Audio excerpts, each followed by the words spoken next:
Hola a todos, hoy vamos directos al grano con un tema fundamental, la enfermedad renal crónica. Vamos a desgranar las nuevas guías KDIGO de 2024 que son, sinceramente, una actualización indispensable para nuestra práctica clínica. Así que, empezamos. Para que nos hagamos una idea de la magnitud del problema, fijaos en esta cifra. 850 millones. Hablamos de más de 850 millones de personas afectadas en todo el mundo. Es un número que abruma y que deja muy claro por qué es tan urgente manejar esta enfermedad de la forma más eficaz posible. Bien, esta va a ser nuestra hoja de ruta.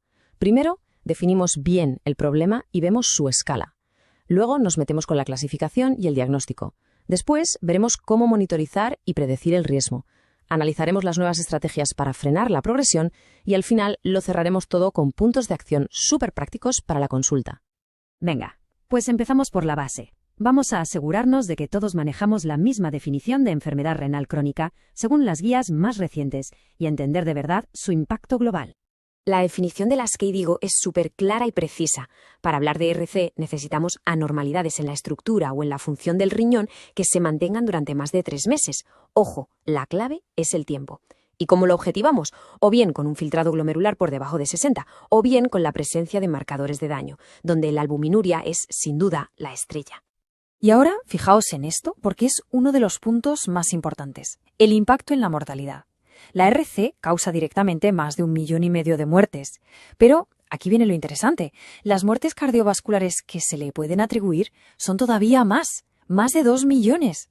Esto nos grita que la RC no es solo un problema renal, es un potentísimo factor de riesgo cardiovascular. Perfecto, pasemos ahora a cómo clasificamos y diagnosticamos la enfermedad.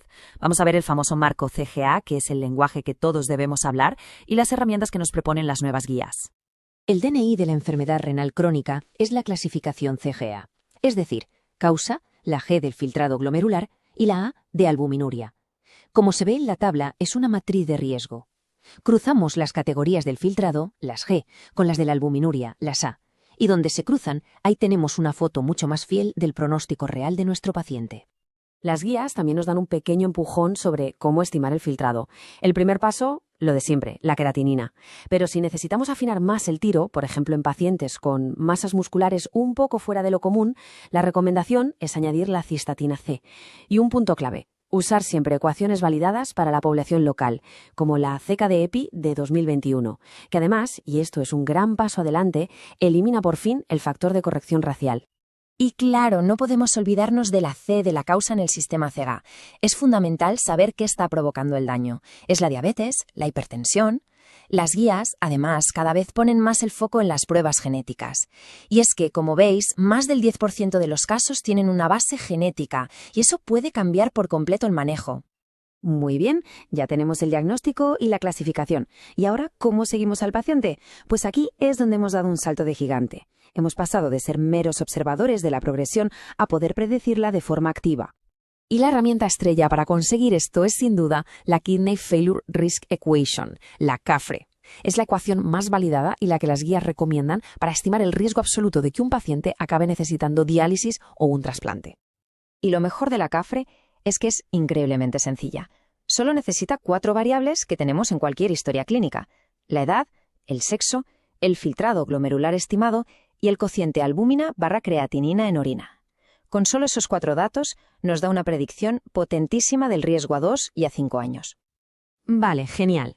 Ya tenemos el numerito, el porcentaje de riesgo. Pero la pregunta del millón es, ¿y ahora qué hacemos con eso? ¿Cómo traducimos ese número en una decisión clínica real, en algo útil para el paciente? Pues aquí está la chuleta. Las guías nos lo ponen fácil con umbrales muy prácticos. Si el riesgo a 5 años está entre un 3 y un 5%, ya deberíamos plantearnos derivar a nefrología. Si el riesgo a 2 años sube por encima del 10%, ese paciente necesita un equipo multidisciplinar. Y si ya supera el 40%, es el momento de empezar a hablar y planificar la terapia de reemplazo renal. Decisiones claras basadas en datos. Y esto nos lleva de cabeza a la sección que probablemente más nos interesa a todos. ¿Qué podemos hacer para frenar la enfermedad? Vamos a ver el arsenal terapéutico que de verdad ha revolucionado el manejo de la ERC. El paradigma de tratamiento ha dado un vuelco total. Ahora todo gira en torno a un concepto muy potente: los 4 pilares farmacológicos. El objetivo ya no es una sola estrategia, sino buscar una protección combinada, tanto renal como cardiovascular. Y aquí los tenemos, a los clásicos IECA o ARA2, que siguen siendo la base de todo. Se suman 3 familias de fármacos que han demostrado un beneficio renal espectacular: los inhibidores SGLT2, los agonistas del receptor GLP-1 y los antagonistas no esteroideos del receptor de mineralocorticoides. La combinación de estos 4 es lo que nos da una protección que hasta hace poco era impensable. Un detalle muy concreto, pero un cambio de práctica importante que traen las guías de 2024. Tiene que ver con la acidosis metabólica. Antes éramos más generosos con el bicarbonato. Ahora la evidencia nos dice que seamos más cautos. Solo suplementar cuando el bicarbonato en sangre baje de 18. Un pequeño ajuste con implicaciones importantes.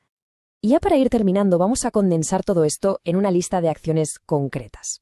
Una especie de checklist para que podamos empezar a aplicar estas guías mañana mismo en la consulta. Primero, el cribado. ¿A quién tenemos que buscarle la enfermedad activamente? Pues la lista de sospechosos habituales está muy clara.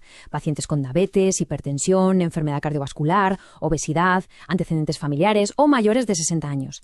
En todos ellos, el cribado es sencillamente obligatorio. Y segundo, ¿cuándo hay que descolgar el teléfono y llamar al nefrólogo? Los criterios son súper claros. Un filtrado que ya está por debajo de 30, una albuminuria importante por encima de 300, una progresión rápida, es decir, una caída del filtrado de más del 25% en menos de un año, o como ya hemos visto, cuando la KFR nos da un riesgo a 5 años que supera ese umbral del 3 al 5%. Por supuesto, toda esta información no sale de la nada. Se basa en evidencia muy sólida. La fuente principal es la propia ARIA KDIGO 2024, pero también artículos y comentarios de muchísimo impacto publicados en revistas del calibre de JAMA o Renal Failure, que son los que validan y ponen en contexto todas estas recomendaciones. Y para cerrar me gustaría dejar una pregunta en el aire. Con este arsenal terapéutico tan potente que tenemos ahora, con 4 pilares que no solo frenan, sino que a veces hasta mejoran la función renal y la albuminuria, cabe preguntarse si no estamos ante un cambio de paradigma. Estamos pasando de simplemente manejar la enfermedad a poder aspirar, al menos en algunos pacientes, a una especie de remisión. Es una idea fascinante que define el futuro inmediato de la nefrología.